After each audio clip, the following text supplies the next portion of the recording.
Rising mock draft number 1. I am Texas Pete, along with my co-host Stugotz. Today we are going to break down the first round of the Rising. Are you ready to go? I am pumped up and ready. Let's get this thing rolling. Perfect. All right, let's see who you have going number 1. All right, Coach Ordiorn along with Zach Chupp and Nathan Schmidt. Who are they selecting? Well, there's a lot of possibilities here, but I think over and over again, one guy kept rising to the top. I think that the first pick in this year's draft will be none other than Dylan Mogul. He's off the charts with the measurables. He hits on all of them. We have academics. We have a multi-sport athlete. We have student council. He gets it done in the weight room. He is what we would call an intellectual giant. I think that across the board, we expect nothing but A's from him.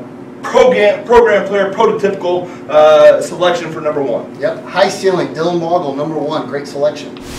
Coach Hummel selected Asa Skaggs, a lot of great opportunities and choices here. Who are you going with? Yeah, I think it's really open to these guys to pick whoever they want. We have the vaunted class of 2018 sneaking in here, but I think that we're going to go with a junior here. I see Drew Swag, Drew Minnick going first. I said it all when I said Drew Swag. He is off the charts. The kids call him Drew Swag for a reason. He is a multi-sport athlete, very, very reliable, dependable in the clutch, I would say. But when it boils down to it, I don't see Coach Hummel and Coach Skaggs being able to pass up on the swag factor. The kids love him. I think he'll be a great leader in the offseason for us. Yep, definitely grades out well, solid frame, definitely well deserved at the 2nd overall pick. Absolutely.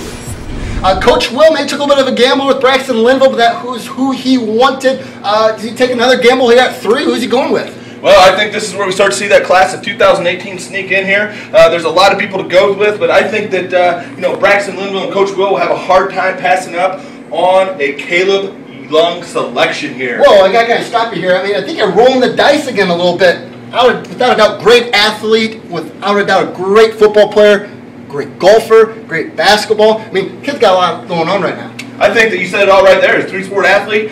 I think that the basketball connection with Braxton will play a part here with the pick. And Coach Will has shown a tendency to be willing to roll the dice. And I see Caleb Young being the number 3 pick here. Good. Stu got shaking it up at 3. Coach Booker, Chad Sellers on the clock. Who do you got going number 4? A lot of great prospects out there still. A lot of great prospects, and again, I have a problem getting away from the class of 2018 here. I think that this selection will be, a legacy player here. I think it's going to be Peyton Bear. I think that his measurables in the weight room, his measurables in the classroom, they're just really, really hard to argue with. For crying out loud, this kid went yard in his first baseball game as a high school player. I think he is the definition of clutch. I think that he will get it done for Coach Sellers and Coach Booker here. Coach Tuttle, Tucker White on the clock. Who are they going with? Well, there's a lot of selections here again, but I see a junior coming back in here. I see none other than Garrett Griffin going here with the 5th pick. I see him as a very underrated 3-sport athlete. He gets it done in the classroom, in the hallway. Sported the stash for 2 straight months. I think Garrett Griffin is a great value here. Yeah, definitely. His stash really was key for him this year and his rising, to prominence for us. Great bargain pick, I think, at 5. Other people have him going a lot higher and stuff. This is a great get for Coach Tuttle and Tucker White. Absolutely. Stu Gotts here with Texas Pete. We are on pick number 6, all right? Tanner Cleveland, 2nd overall to Coach Wilson. Once again, who are they going with? Well, I don't see TC and Coach Wilson being able to pass up on Trey Belinsky. I see Trey Belinsky as being the next pick in the draft. A great leader in the offseason. I think he'll do great things team-building-wise. A team-building extraordinaire. He is solid academically. He's goal-driven. I think he'll be a great selection. Stu Gotts, I got to stop you real quickly. I am just, some people, including yourself, had him higher. What happened? At one point, you had him as your top pick. What has happened? Well, he slid a little bit. The decision to retire from baseball took him out of that 3-sport athlete.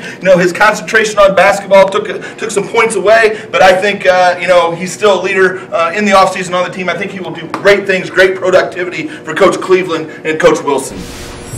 Back here once again, Texas Pete, along with Stugotz. All right, we're on pick 7, the last of the first round. Bay Gessner, all right, was the 1st overall pick of the Rising, all right, by Coach B. Miller. Who is still left on the board for him? Well, there are a lot of picks there. Some people have talked about Brayton Yoder or a Jake or Stump or a Jacob Chupp coming to this pick, but I don't see that happening. I see this being Landon Gessinger sliding in at the end of the first round. He has great immeasurables. He is on the top 11 strength-wise, pound for pound, an excellent athlete, three-sport athlete. Big potential here at this pick. All right, I love it. Great potential. Great potential. Could be a leader in the offseason. I see great things for Landon Gessinger. Is Texas Pete along with Stutz! All right, Stu, who you got left best available on the board? Well, we talked about Jacob Stump. We talked about Jacob Chupp. I see Brayton Yoder, Dylan Miller getting some big uglies back in here. We had a lot of skill players at the top of the draft after Dylan Mogul. Will Engel there. Will the Thrill coming in. And I see an Adler Chamberlain. All of these could be going in the top of the second round. I think that there's a lot of value left out there in the rising draft. I see round 2 and 3 being filled with studs. Some sleepers, we will get them. Absolutely, the rising is here to stay.